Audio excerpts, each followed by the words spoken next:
Gênesis 6 não deve ser lido apenas a partir das traduções modernas domesticadas, nem interpretado com categorias teológicas criadas séculos depois do texto original. Trata-se de um registro técnico, ontológico e histórico de uma ruptura na ordem da criação, descrita em linguagem hebraica precisa, que foi deliberadamente diluída ao longo do tempo. O ponto de partida dessa distorção começa na tradução do termo Nefilim. Em nenhum momento essa palavra significa gigantes. O radical hebraico nafal significa cair, decair, descer de uma posição elevada. Portanto, Nefilim são literalmente os caídos.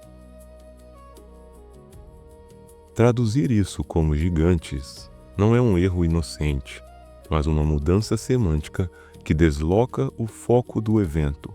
O problema não era apenas o tamanho físico, mas a origem ontológica desses seres. A tradução para gigantes reduz um evento cósmico e transgressivo a uma mera curiosidade folclórica, anestesiando a capacidade cognitiva do leitor. O texto hebraico de Gênesis 6, versículo 2, é ainda mais explícito quando afirma que os Bnei Ha-Elohim viram que as Benot Ha-Adam eram formosas. O texto não diz filhos de Sete, nem homens piedosos. Bnei Ha-Elohim é uma expressão técnica usada em Jó capítulo 1, versículo 6, Jó 2, 1 e Jó 38, 7, para designar seres celestiais que se apresentam diante do Criador Yud-He-Vav-He. O hebraico não permite confusão aqui. Elohim, nesse contexto, não se referem a homens. A distinção é clara: seres celestiais descendo até mulheres humanas. O resultado dessa união são chamados Giborim, termo que significa poderosos, guerreiros, varões de força e violência, e não simplesmente heróis. A Septuaginta traduz como gigantes não por precisão linguística, mas por tentativa de encaixar o texto em uma cosmologia helênica posterior. A própria Escritura faz questão de separar os agentes da transgressão de seus descendentes.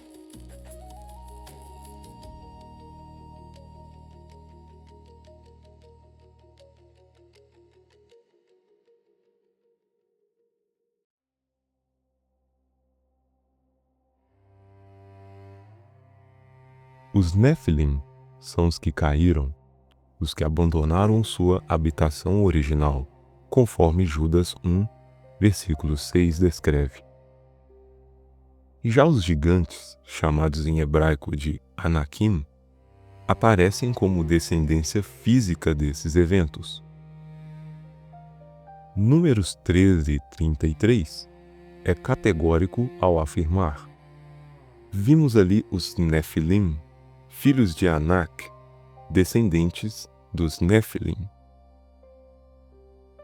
O texto distingue causa e efeito. Anak não é Nefilim. Anak é fruto do Nefilim. A raiz do nome Anak está ligada a pescoço longo, extensão, o que dialoga com a descrição de estatura descomunal. Deuteronômio 3:11 descreve o leito de Og, rei de Bassã, medindo 9 côvados de comprimento, por 4 de largura. Algo em torno de 4 metros apenas o leito, o que sugere um corpo entre 7 a 10 metros, dependendo da proporção corporal. E isso não é um mito, é um dado textual.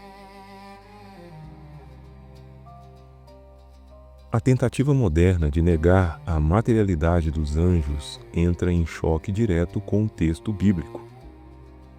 Anjos aparecem andando, tocando, comendo, sentando, lavando os pés e sendo desejados sexualmente. Em Gênesis 18, eles comem com Abraão. Em Gênesis 19, os homens de Sodoma tentam violentar os anjos, o que seria incoerente se eles fossem entidades puramente etéreas. O termo hebraico malar significa mensageiro, função, não composição. A Escritura nunca afirma que anjos não possuem capacidade de manifestação física. Quando Jesus diz em Mateus 22:30 que no céu não se casam, ele está se referindo à ordem celestial, não àqueles que abandonaram essa ordem. Judas 1:6 deixa claro que houve quebra de protocolo ontológico. A transgressão não foi apenas moral, mas também estrutural. As consequências dessa ruptura não cessaram apenas no dilúvio. Textos apócrifos como o livro de Enoque, especialmente os capítulos 7 até 15, explicam que os anjos caídos foram aprisionados, mas os espíritos de seus filhos híbridos permaneceram vagando pela terra. Esses espíritos são chamados de espíritos malignos, aquilo que o Novo Testamento denomina demônios. Essa leitura resolve um problema teológico clássico, porque demônios vagam, mas anjos caídos estão presos. Porque não são a mesma categoria ontológica. Os gigantes eram híbridos, parte celestes, parte humanos, e sua morte física não extinguiu sua essência espiritual corrompida. Dentro dessa cosmovisão, a obsessão histórica por linhagens sanguíneas não é coincidência. Textos da cultura judaica falam de sementes misturadas e linhagens impuras. A Bíblia cita continuamente guerras para erradicar certas descendências, não por etnia, mas por uma corrupção genética. Gênesis 3:15 estabelece uma guerra entre sementes, não entre ideias. A semente da mulher e a semente da serpente. Isso é linguagem biológica, não meramente metafórica. Utilizando técnicas de interpretação na metodologia judaica, podemos compreender melhor esse padrão. Serpente, Nahash, e Messias, Mashiach, possuem o mesmo valor numérico, 358, indicando conflito direto entre duas naturezas antagônicas. Textos históricos e arqueológicos corroboram a presença de seres de estatura anormal no passado. Relatos de autores antigos, como Flávio Joséfo, textos sumérios que falam dos Anunnaki, tradições meso-americanas e registros de esqueletos gigantes encontrados e posteriormente ocultados reforçam a ideia de supressão sistemática. O próprio Smithsonian, no século XIX, registrou achados de esqueletos humanos gigantes, antes que tais informações desaparecessem dos registros públicos.